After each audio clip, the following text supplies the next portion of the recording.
Today, we're showing off my Spright deck profile. Let's go. What's up guys, Max back here, your move coming at you with something a little different. Today we're going over my Spright deck profile. Just to preface this, I figured, let's do something a little different.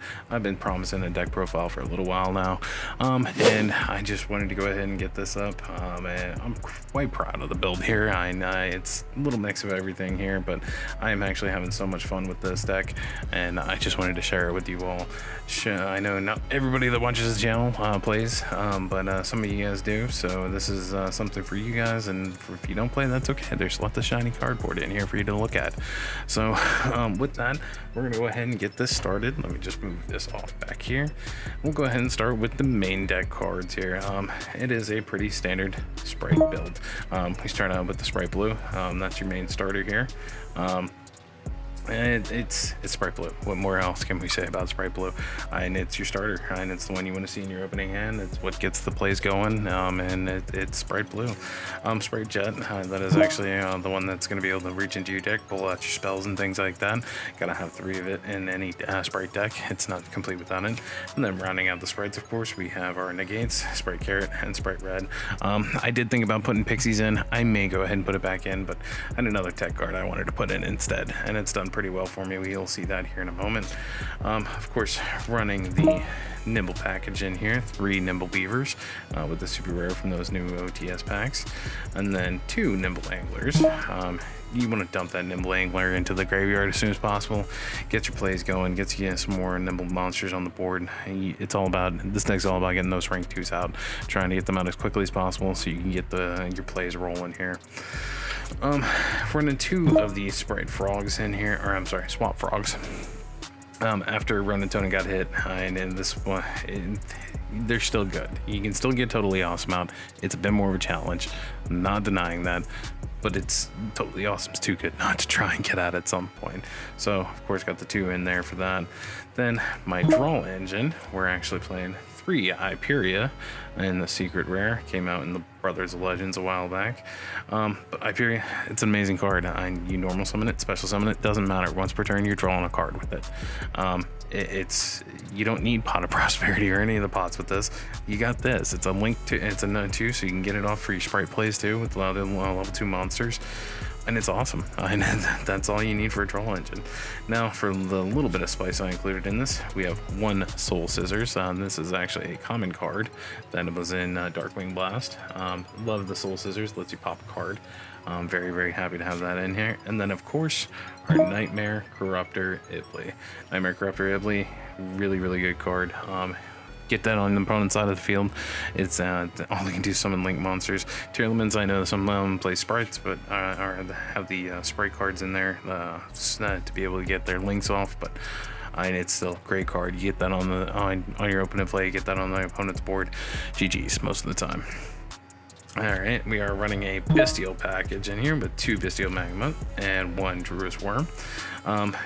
Don't really need too much, but this is just graveyard hate.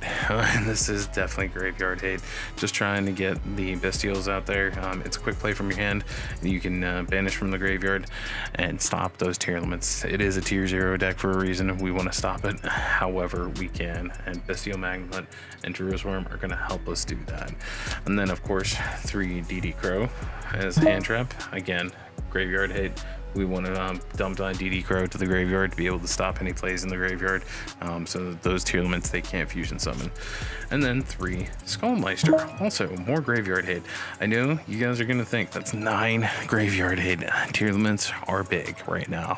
They are huge, and you want to stop them any way you can. You have 9 cards in your hand, or 9 cards in your deck to be able to focus towards graveyard hate. You're gonna, just statistically, you're probably gonna be able to stop them. Then a little bit of sauce here.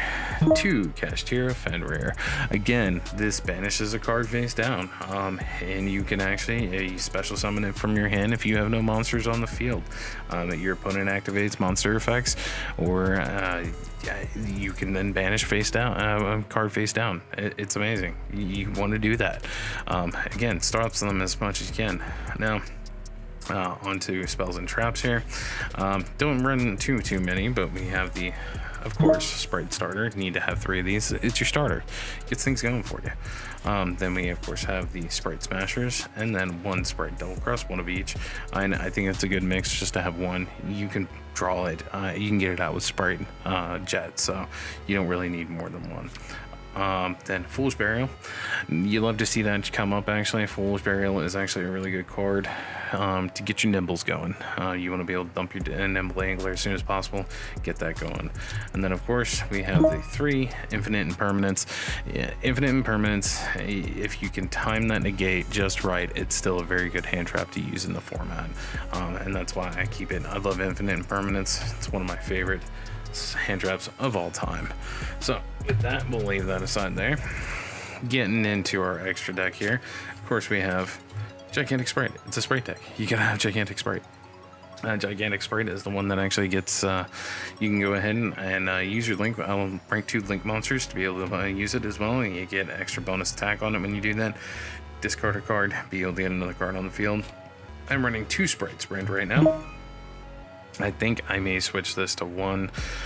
I've only had it come up once where I've needed the second Spright Sprint, but for now I do have the 2 in there. I'm gonna probably stick with that for the moment until I can think of something else. Then we have not 1, not 2, but 3 Spright Elves that I play. 3 Spright Elves. I have the 3rd one doesn't come out too often, but when you need it, you're missing it and you're gonna miss it at some point. So I run 3 just for safety, because there have been instances where I needed 3 and that one was just I'm afraid to take it out. I probably could, but then of course we have our Knightmare Unicorn, IP Masquerena, great card to get us into our Mech Knight Crusadia Avermax. It's a big body. It's hard to get out. Not impossible, but it's hard to get out. And it's just good to have the Knightmare, or the Mech Knight and Crusadia Avermax in there. Then, of course, as I said before, we play a 1 Totally Awesome. It's too good not to play. It can mess people up big time. You got to play the Totally Awesome. Then we have the Sky Cavalry Centaura, of course, with the Downward Magician, and then of course to get into possibly the Divine Arsenal AA Zeus Sky Thunder. It wipes boards. It's a good board breaker. You gotta have the Sky Thunder in there. And lastly, my little bit of sauce to add to this, number 2, Ninja Shadow Mosquito. This is a new card that came out actually in the Battles of Legend Crystal Revenge. This card, it's sneaky. This card can actually do some damage, getting some trouble there. Focusing, let me get that to focus a little bit better there. And it's not going to focus that close. All right, we'll just hold it back here. Anyway, as I said, this card actually is pretty awesome.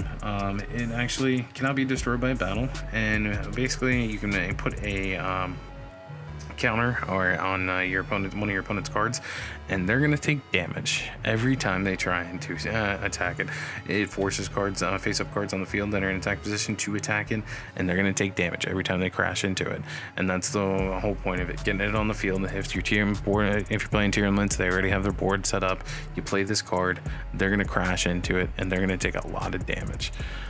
So with that, this is my sneaky play there. Love that card. But with that, let me go ahead and let me know what you guys think of my deck so far. I'm open to suggestions. Like I said, I don't play professionally. I do just play at the local level, and I am quite happy with playing at that local level as well. But like I said, if you guys have any suggestions, let me know down in the comments what you think I can maybe do to try and make it better, what I'm missing, what you guys are doing, and I'm more than happy to share with what I know. Make sure you guys like, comment, subscribe, share with your friends, share with your mama. Till next time, it's your move.